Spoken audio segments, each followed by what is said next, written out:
দর্শক, রাত পলে শুরু হবে জাতীয় নির্বাচন এবং গণভোট। আমি এই মুহূর্তে যেখানে আছি Gulshan model high school and college, এই কেন্দ্রটিতেই সকালবেলায় ভোট দিবেন অর্থাৎ বিএনপির চেয়ারম্যান জনাব তারেক রহমান সপরিবারে এই কেন্দ্রটিতে ভোট দিবেন। একই সাথে এই কেন্দ্রটিতে বর্তমানে অন্তর্বর্তীকালীন সরকারের যে উপদেষ্টা ডক্টর মোহাম্মদ ইউনুস এই কেন্দ্রটিতে তাদের ভোটাধিকার প্রয়োগ করবেন। আমি যদি একটু দেখানোর চেষ্টা করি, এই যে কেন্দ্রটি রয়েছে, যে কেন্দ্রটিতে বিএনপি চেয়ারম্যান জনাব তারেক রহমান, ডাক্তার জুবাইদা রহমান এবং তাদের কন্যা ব্যারিস্টার জাইমা রহমান এই কেন্দ্রটিতে তাদের ভোটাধিকার প্রয়োগ করবেন। একই সাথে বর্তমান অন্তর্বর্তীকালীন সরকারের যিনি প্রধান উপদেষ্টা ডক্টর মোহাম্মদ ইউনুস এই কেন্দ্রটিতে ভোটাধিকার প্রয়োগ করবেন। আপনারা জানেন যে এবারেই বাংলাদেশের ইতিহাসে সর্বোচ্চ সংখ্যক প্রার্থী আসলে প্রতিদ্বন্দ্বিতা করছেন এবারের নির্বাচনে, যেখানে 300 আসনের মধ্যে শেরপুর 3 আসন ব্যতীত 293 আসনে ভোট চলছে। আগামীকাল সকাল আসলে শুরু হবে, যেখানে 50টি নিবন্ধিত দলের প্রায় 1755 জন প্রার্থী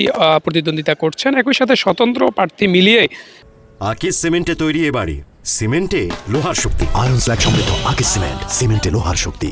প্রায় 2028 জন প্রার্থী এবারে নির্বাচনে অংশগ্রহণ করছেন। একই সাথে বিভিন্ন দল যারা অংশগ্রহণ করছেন, সবচেয়ে বেশি বিএনপি দলীয় প্রার্থী প্রায় 291 জন এবং জামাতি ইসলামী 224 জন প্রার্থী নির্বাচন করছেন। আপনারা জানেন যে বাংলাদেশ আওয়ামী লীগ তাদের দলীয় কার্যক্রম নিষিদ্ধর কারণে এবারে নির্বাচনে অংশগ্রহণ করতে পারছেন না। এবারের নির্বাচনটি গ্রহণযোগ্য হচ্ছে কিনা সেটি দেখার জন্য বিশ্বের বিভিন্ন দেশ থেকে অর্থাৎ বিদেশি সাংবাদিকরা এখানে আসছেন। এরই মধ্যে অনেকেই চলে আসছেন। প্রায় 21 দেশের 170 জন বিদেশি সাংবাদিক আসলে এই বাংলাদেশের এবারে নির্বাচন, ত্রয়োদশ জাতীয় নির্বাচন এবং গণভোটের কভারেজের জন্য আসছেন, যেখানে সর্বোচ্চ সংখ্যক ভারত থেকে 60 জন সাংবাদিক এবং পাকিস্তান থেকে 58 জন সাংবাদিক এবারে নির্বাচনটি দেখার জন্য আসছেন। একই সাথে যুক্তরাষ্ট্র, যুক্তরাজ্য, ফ্রান্স, জার্মানি, ইতালি, তুরস্ক, জাপান, মালয়েশিয়া এবং ইন্দোনেশিয়া থেকে সাংবাদিকরা এবারে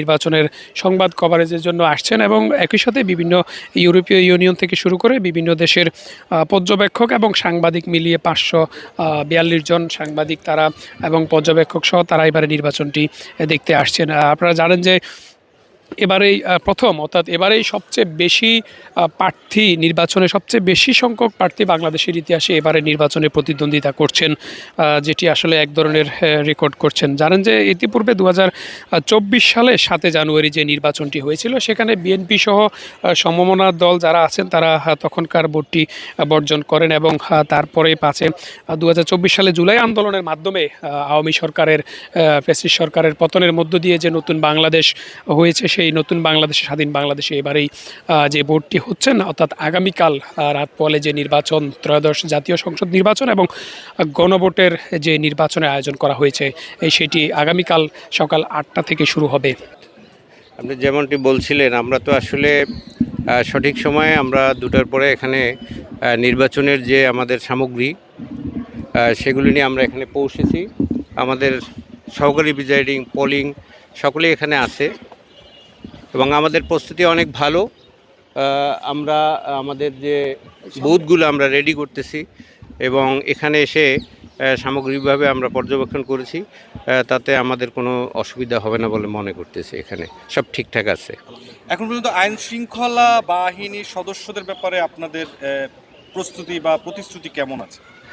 না, আইন শৃঙ্খলা বিষয়টা তো তারা দেখছে, তো অনেকে এখানে এসছে, আমাদের এসএসএফের লোকজন এসছে, এসবি থেকে এসছে, পুলিশের যারা আছে সবাই এসছে, আমাদের সাথে যারা আছে তারা আছে এবং যার যার যে ইসে আছে, বাহিনীর মধ্যে আছে, তারা তাদের মতো করে, সেনাবাহিনীর লোকজন এসেছিল, তারা পরিস্থিতি দেখে গেছে, কোথাও কোনো আপাতত কোনো সমস্যা নেই।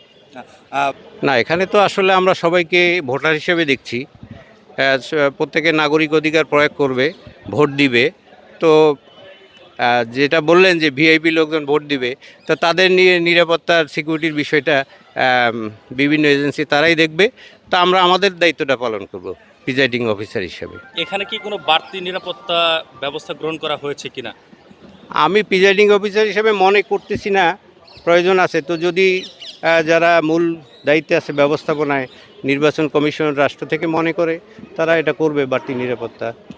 সকল পুলিং এজেন্ট যারা অংশগ্রহণ করবে তারা ইতিমধ্যে যোগাযোগ করেছে কিনা প্রার্থীরা আপনাদের সাথে?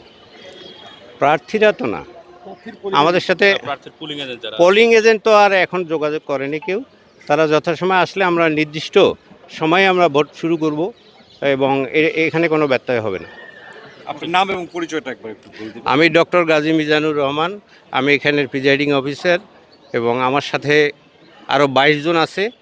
তারা সকলেই এখানে এসছে এবং তাদের সকলেরই প্রস্তুতি ভালো এবং আমরা আশা করি এখানে একবারে ফেয়ার নির্বাচন হবে। দর্শক, এই ছিল আমার কাছে সর্বশেষ সংবাদ, যেই কেন্দ্রটিতে আপনাদেরকে দেখানোর চেষ্টা করছিলাম বিএনপির চেয়ারম্যান জনাব তারেক রহমান এবং তার কন্যা ব্যারিস্টার জাইমা রহমান, সহধর্মিনী ডাক্তার জুবাইদা রহমান, একই সাথে অন্তর্বর্তীকালীন সরকারের মাননীয় উপদেষ্টা ডক্টর মোহাম্মদ ইউনূস এই কেন্দ্রটিতেই ভোটাধিকার প্রয়োগ করবেন আগামীকালকে।